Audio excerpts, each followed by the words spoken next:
Alright, so we are live and we are going to start from where we left off yesterday. So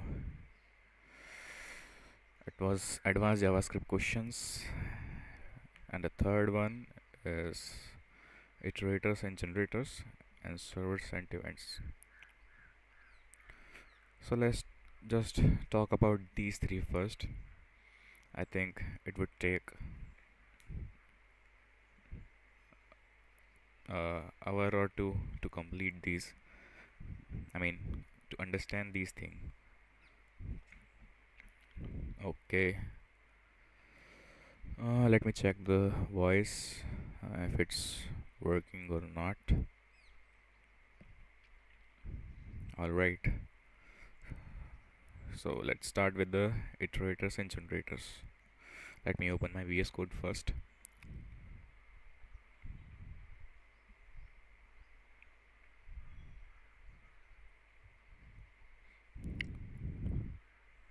Alright, let me put into performance mode so it will be faster.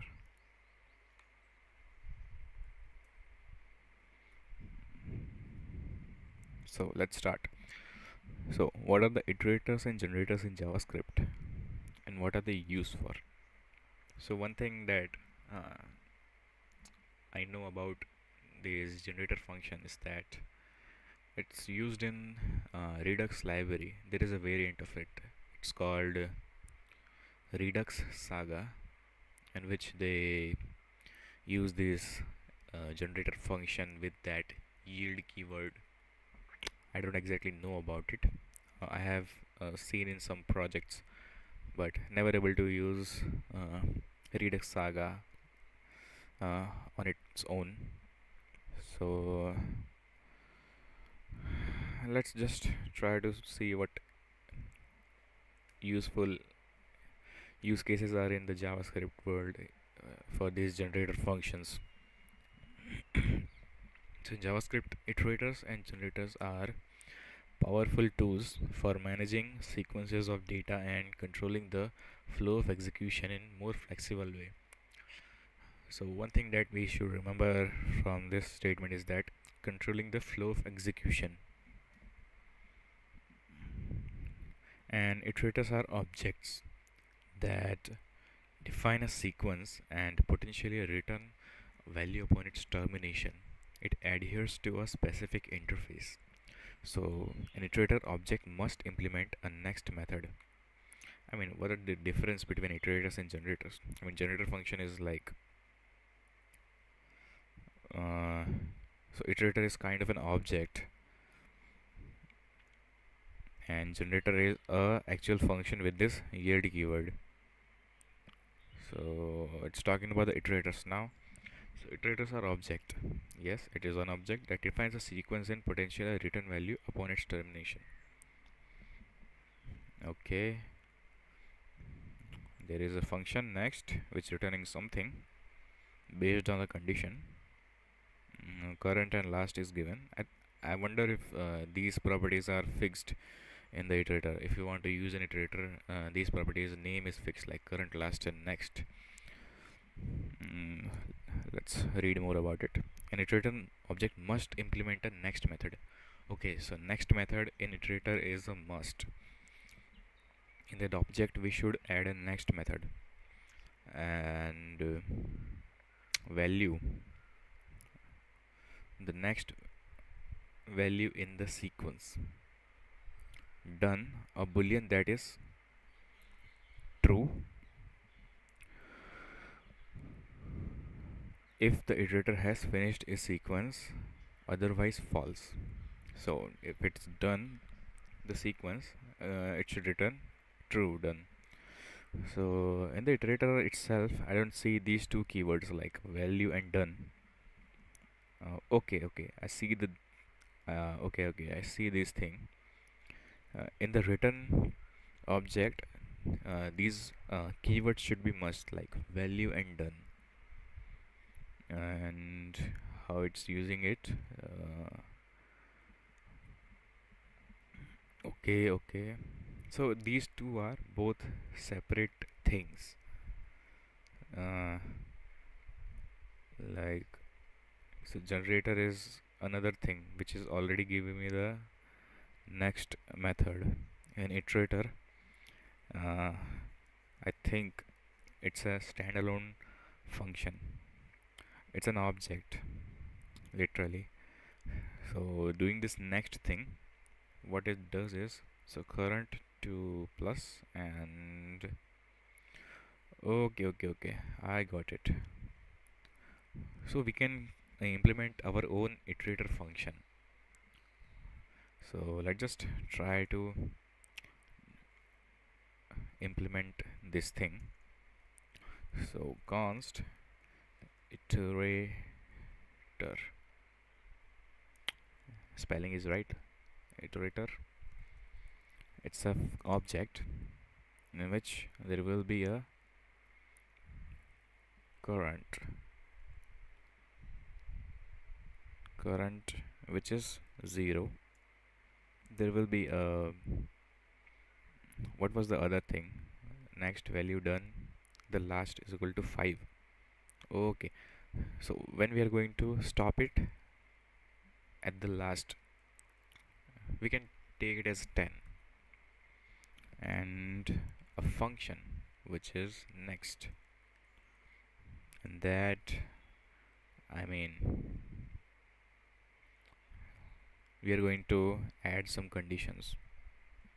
So it's a normal JavaScript implementation. It's nothing anything like new from a JavaScript that we are getting in the iterator. It's the way of coding that we are implementing here. So let's just try to um,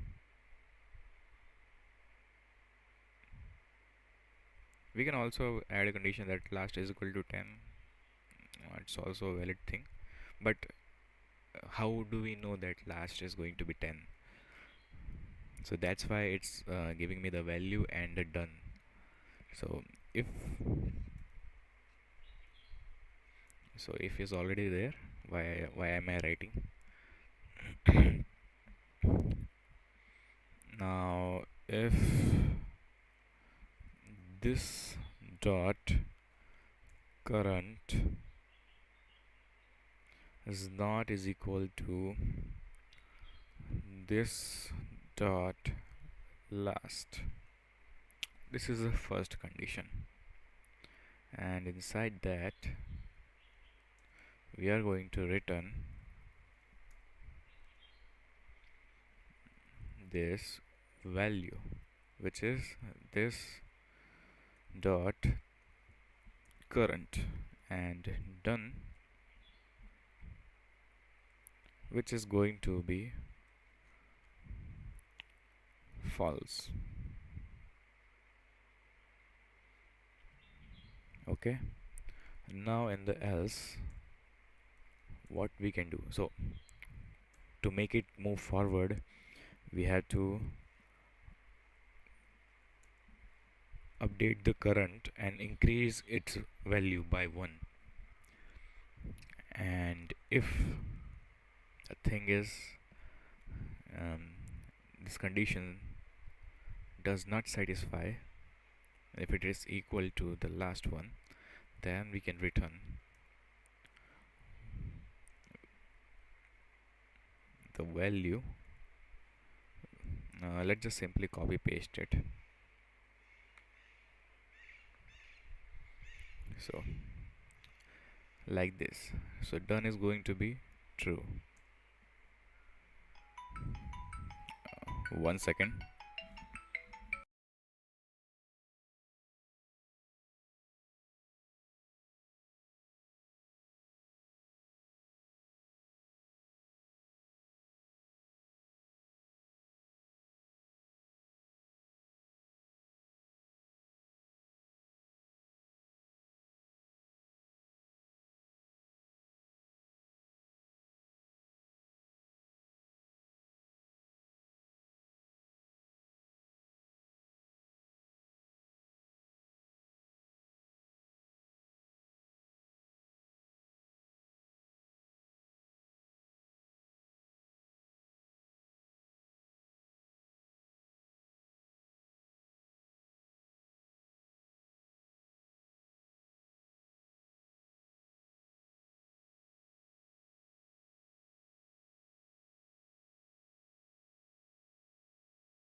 Hello, hello, hello.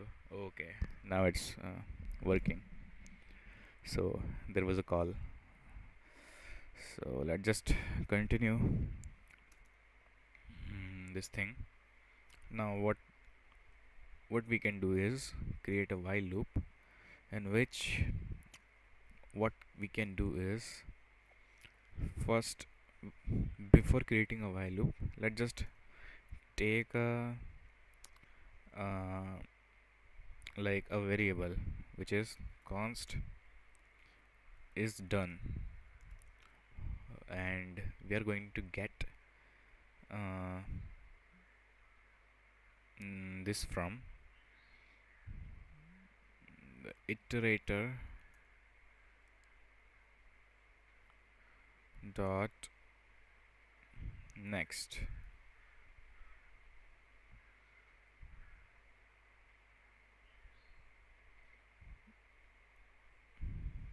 What it was, let me see the keyword. Okay, so it was the result. So let result is equal to iterator dot next, and inside while loop we can see if it is done, which is false currently, but it will be true sometimes because we are going to increase it. Inside this done, what we can do is call uh, right away this thing. I mean, okay, so value could be undefined right here. Why it's undefined, I don't know. We'll figure it out. It was console log and reassigning the iterator function. So let me just console log result dot value on the side. That's why we're using let because we are reassigning this iterator to the result. Iterator dot next. Okay, so we will be able to see some counting in the like this. Okay, so it should be false right here until it's true. When it's false, okay, now we can see the objects. I'm quite uh, I mean, I don't really use while loop, so it's uh, not I have not done any practice with the while loop. Mostly we use like for each, maps, filters. So I really don't necessarily found any use case for it. And I think is that even if we when we miss something, some conditions in the while loop, it could create a lot of issue because it's going to loop through loop and loop itself over and over again and doesn't stop. It could crash a application. So it's better to use some I mean strict method like for and another thing like for each, because it's give me the control. But for this functionality, the while loop is, I mean, quite necessary. You can do it in for loop as well, but uh,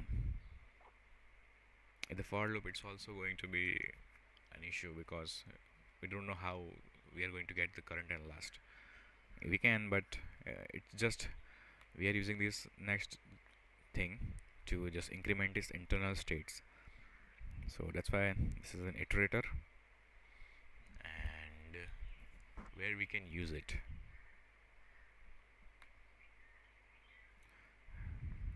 Let me ask the chat GPT if there is a use case for it.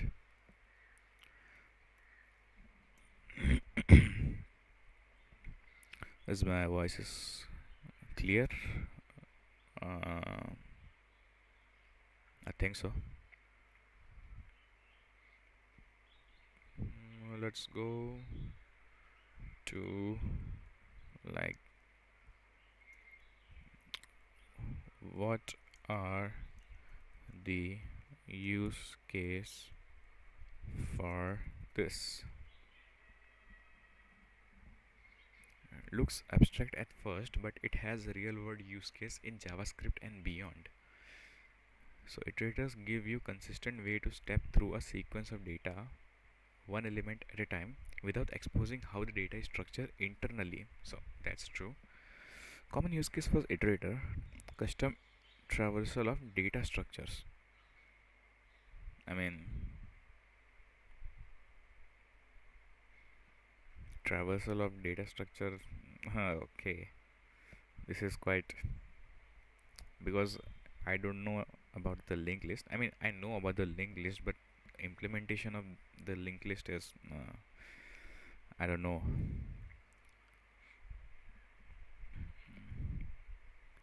Okay, iterator lets you traverse the structure of for of just like array. Okay, this is an iterator. Okay. Didn't got it, but it's fine. Lazy evaluation, generator value on demand.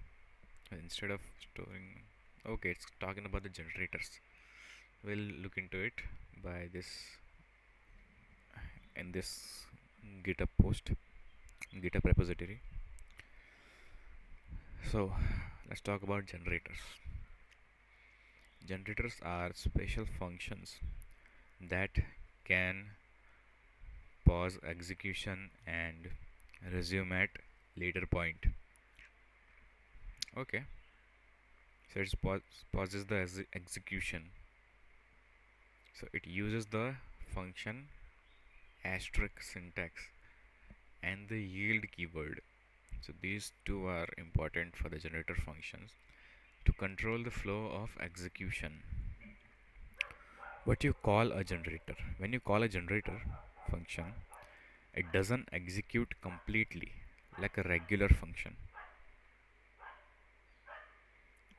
Okay. When you call a generator function, it doesn't execute completely like a regular function. It returns an iterator object calling next method on the returned iterator advances the generator to the next yield statement, and the value after yield becomes the return value of. Oh, didn't got any of it, man. Any of it.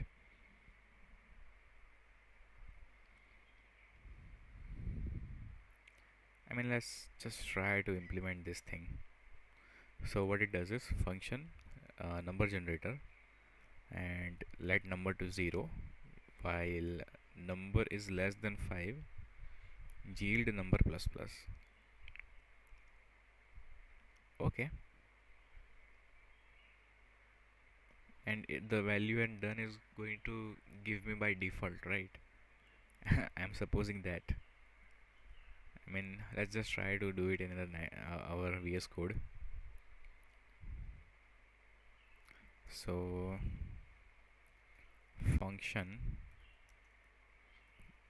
number generator,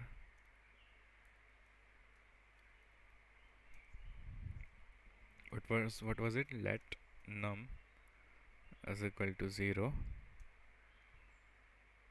and it was a while num is less than 5. Okay, while num is less than equal to 10. Let's do something different to remember it. And here yield will be there like this, yield num plus plus.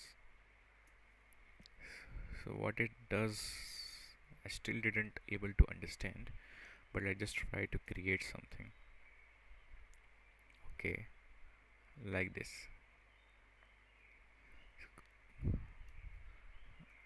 Const generator. Okay, let me just remove this part and console log it. Unexpected end of input.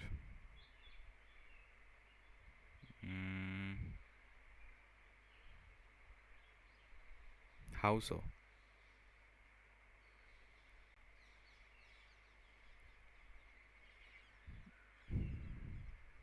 I mean, it's exactly the same. Exactly.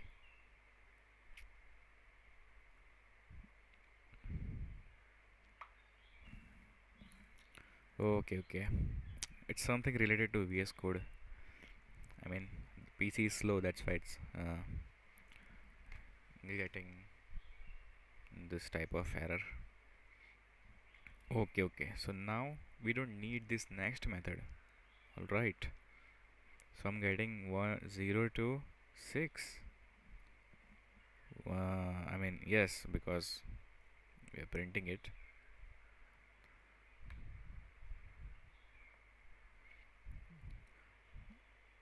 So if we print it like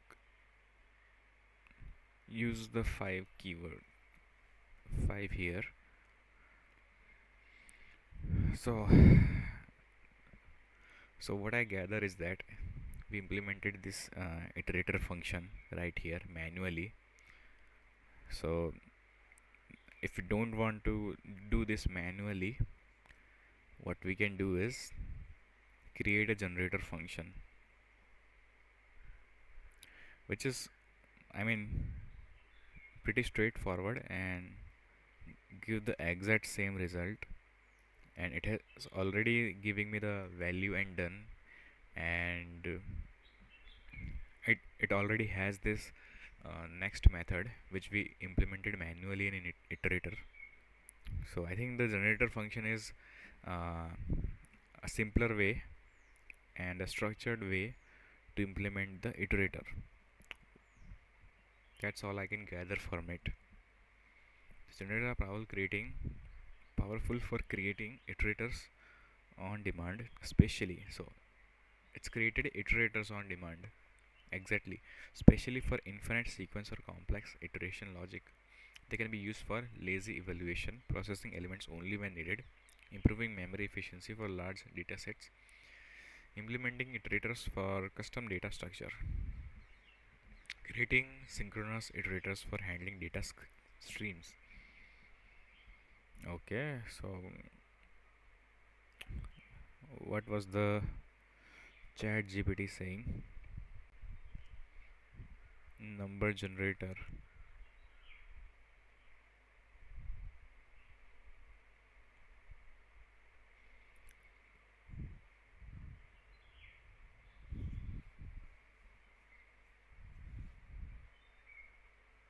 I mean, this one use case is, I think, page 1 to page 3 and data dot response yield data page plus plus. Okay, so we can do this by for loop as well if we want to get the all pages data from the all the pages, but I think it is a structured way to do it. Because just let me just try to add this function right here. So I'm creating a function generator like this, and what I think is,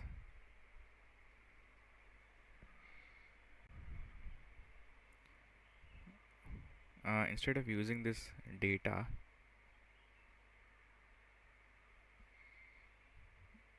what I can do is create a data right here which is going to be empty, and it's giving me the yield data whatever it is, but at the end of the day we are going to call it 3 times, right?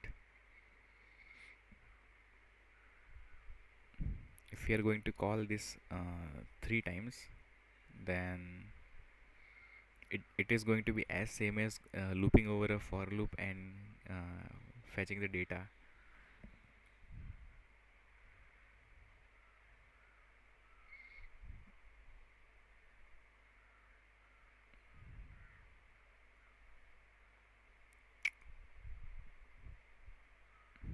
I mean, it's, let me just do this part, and run this. Await unexpected reserved.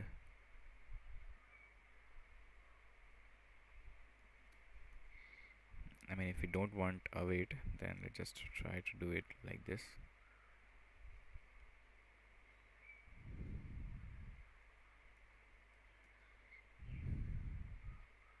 I mean, it doesn't work like that, ChatGPT. It doesn't.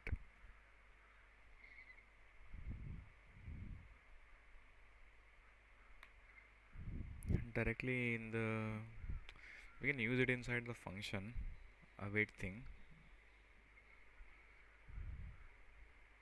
but yeah, man.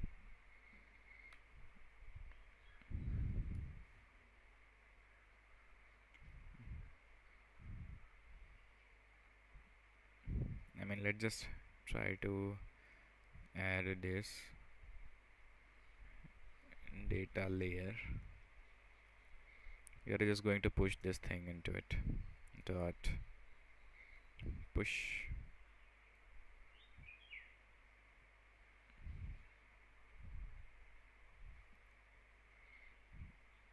data like this. We are going to call this here, and before that, what we are going to do is create a const gen, which is going to be fetch post. Are we calling this? Yes, we are going to call this, and call this 3 times, like gen dot next, like this, 3 times. Let's see what we get the data. I mean,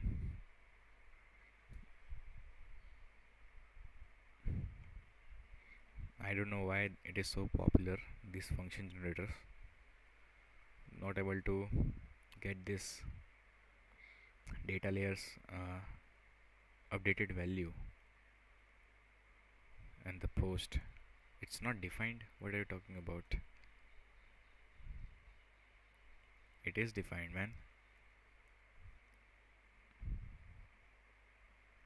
Okay, so what we can do here is, what are the other function that return, throw, next? Okay, so these are the only functions. Let me just console log each and every one.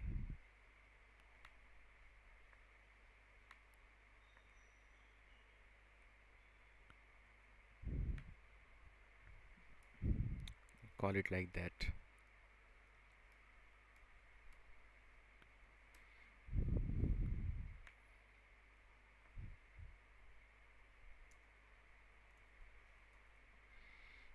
Let's see now.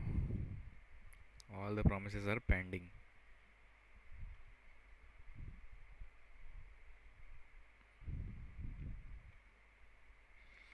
I mean, there are other ways to do this same thing, but for the knowledge, we can just, whenever someone asks us, we can say that it's,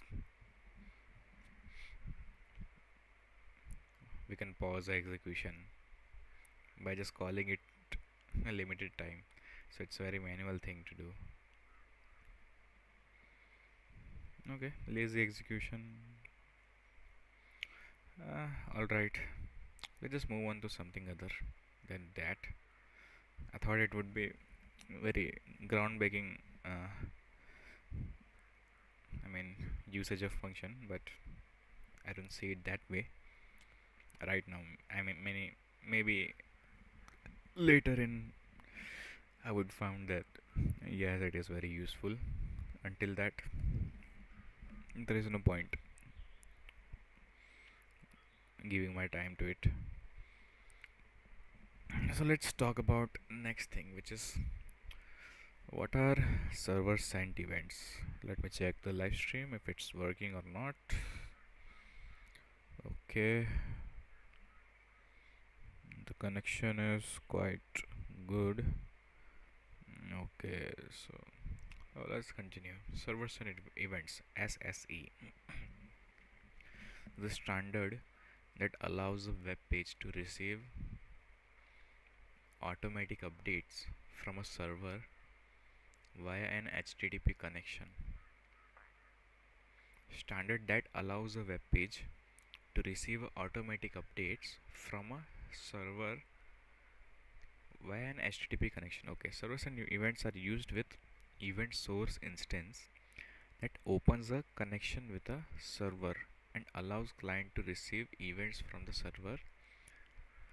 Connection created by servers and events are persistent, similar to WebSocket. Okay, however, there are few differences. WebSocket is bidirectional, servers and event is only unidirectional.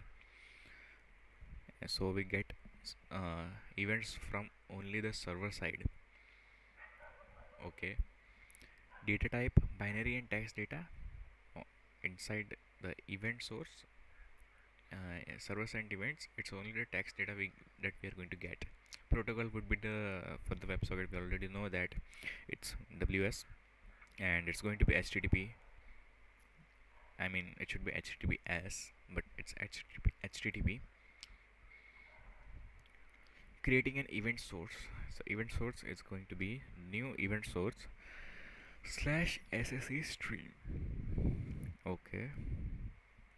Now the event source dot add event listener open.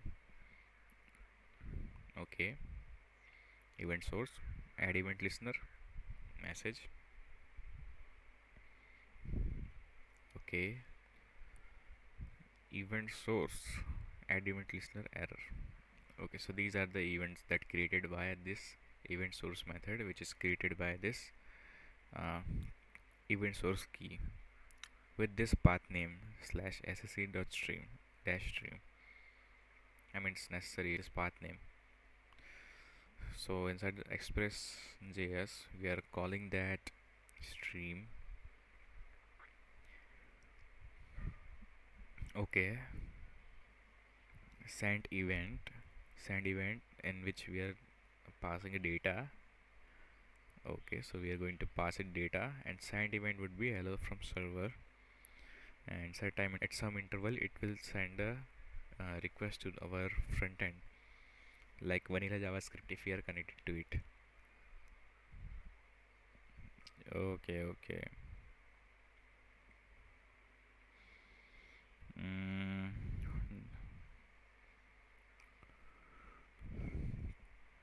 Understood, whatever it is. So can we just, I mean, create this thing on our local machine to test?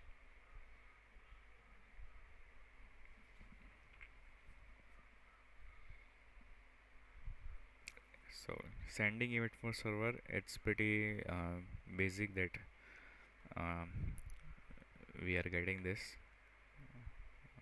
binding this event to this path, and we are sending the event, but without request. How we are going to get this event, right, without any request?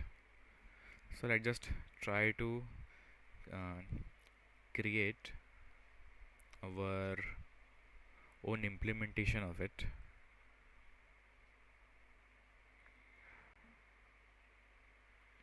So let us ask the ChatGPT, how can I implement it locally?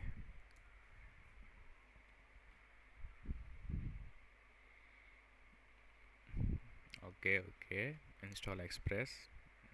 Okay, server side, we know that we can do it. The main thing is that HTML that we are going to use inside the script tag. All right, so now let's just try to create a new folder for this server side event where we can create it. I mean, let's just create right here. Open with create a new folder which is SSE server sent event, and inside what we are going to do, we are going to open a terminal with VS Code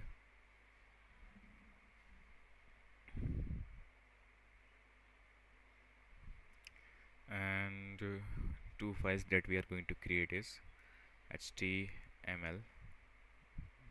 Okay,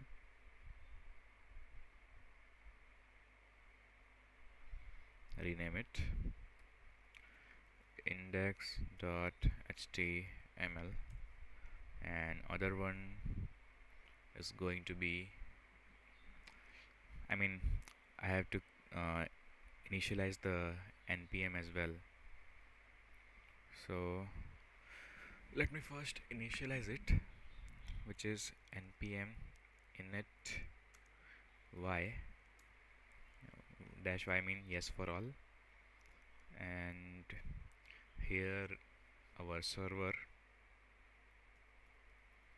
dot js. Let me see. I mean, I'm not going to create a HTML for it, so let me just get this HTML part like this.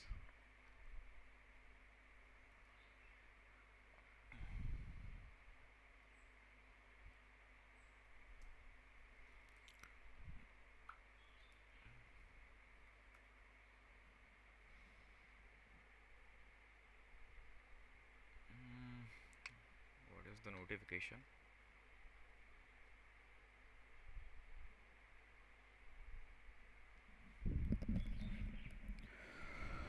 Okay, so this is our, what we say, our event. So let's just divide my terminal into two pieces. Two pieces, and on this side we are going to we can run direct HTML with our, I think there is one like live server, it should be there. I have to download this extension to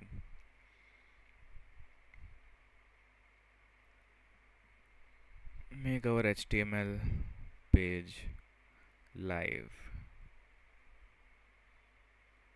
So that is installing. What we can do here is we can npm i express. Okay, so live server is ready. Let's just try to test it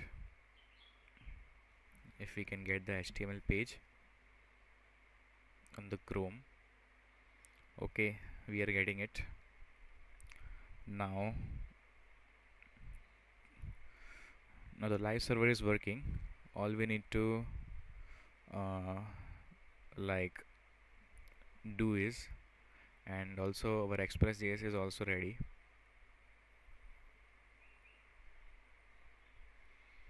What we can do here, like,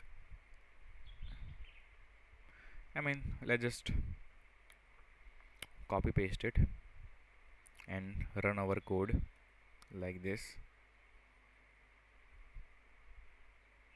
So here we are setting the headers, here we are defining the send event, which is some text that we are going to get over and over again, uh, because we are adding the side time interval, and response dot on clear time interval. Okay, so the thing is that it's going to be called many times,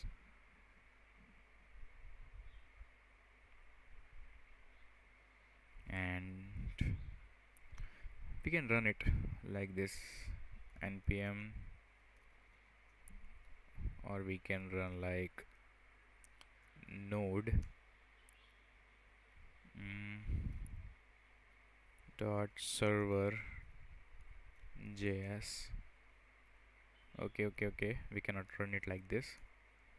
Like this we can run it, server js.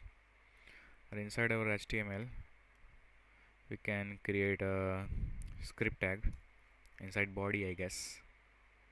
I think inside the body there is a script tag, script, that is going to be closed. Inside script we can write our javascript.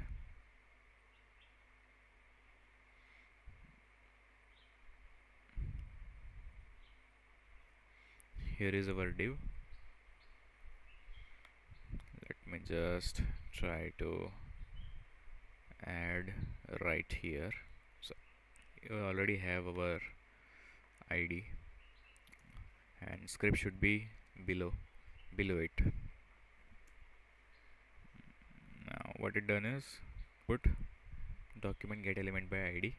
Okay, so const output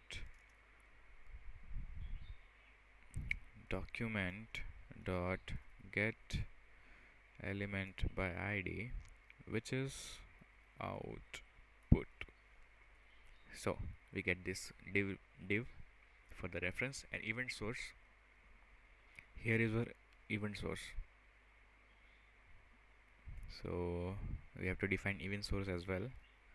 Const event source,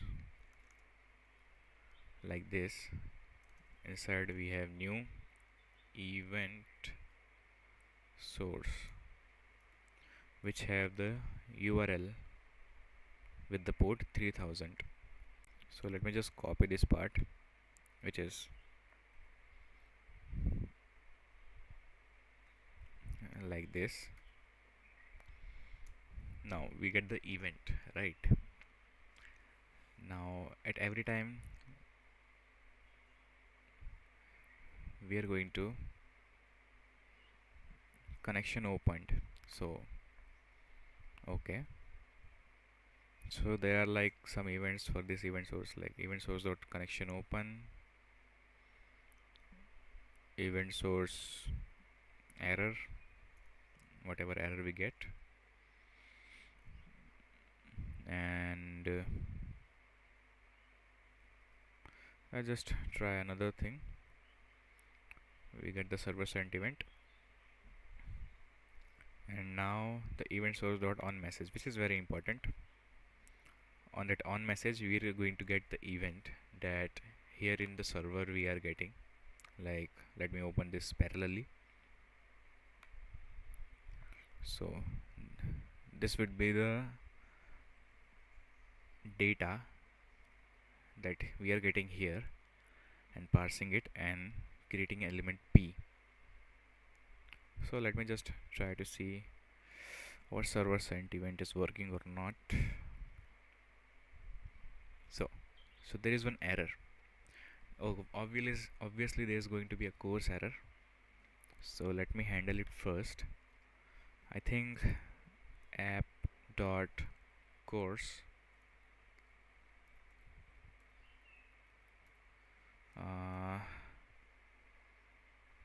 I think I need to download the course as well. So let's just download it. npm I course.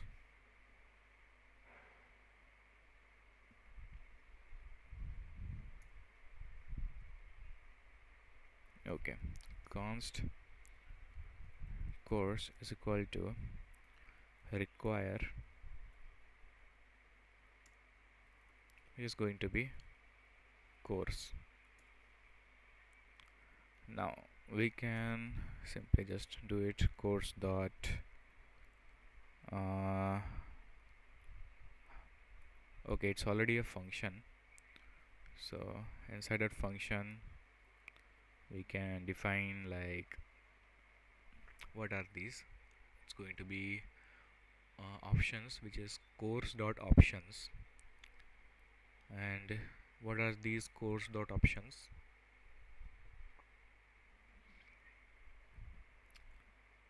I think it's going to be port, something like that.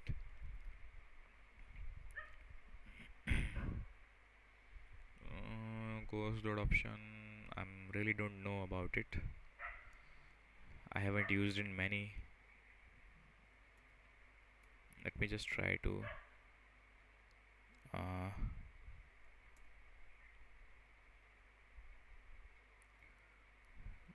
okay. Okay, allow, or we can say origin, which is origin is I think 5500.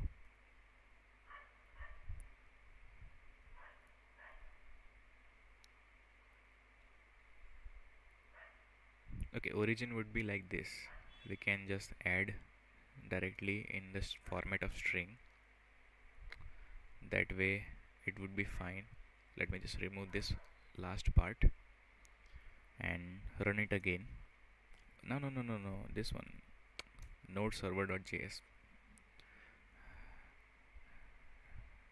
Now it should work.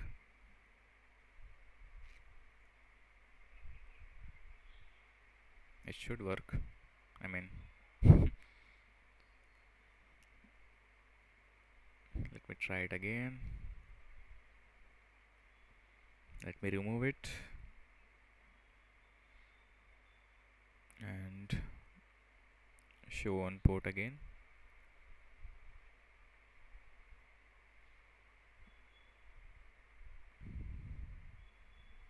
Still we have the course.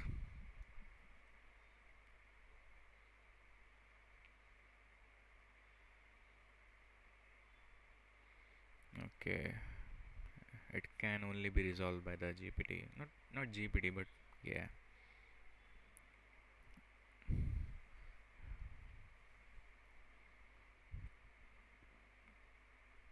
Connection access control allow origin.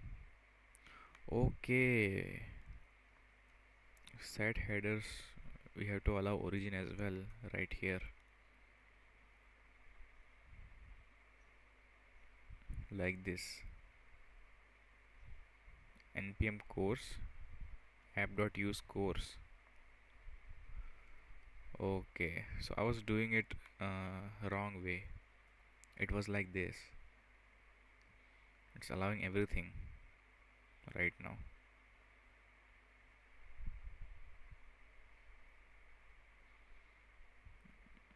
So let me just close it and run this again. So connection is open.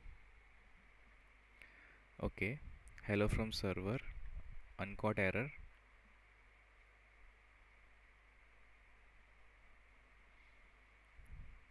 Is not a valid JSON.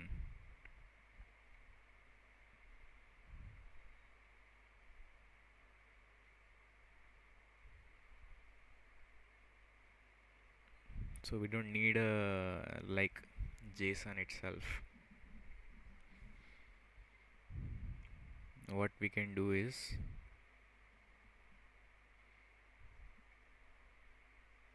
because we are simply going to get it, like let me just console log this event.data, which is simply a string that we are getting. So there is no need for using this json.parse.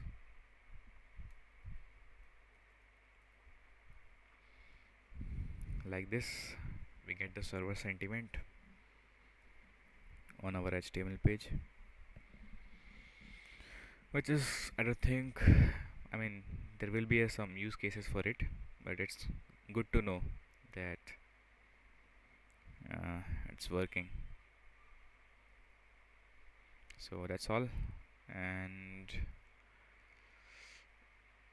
we'll talk about next uh,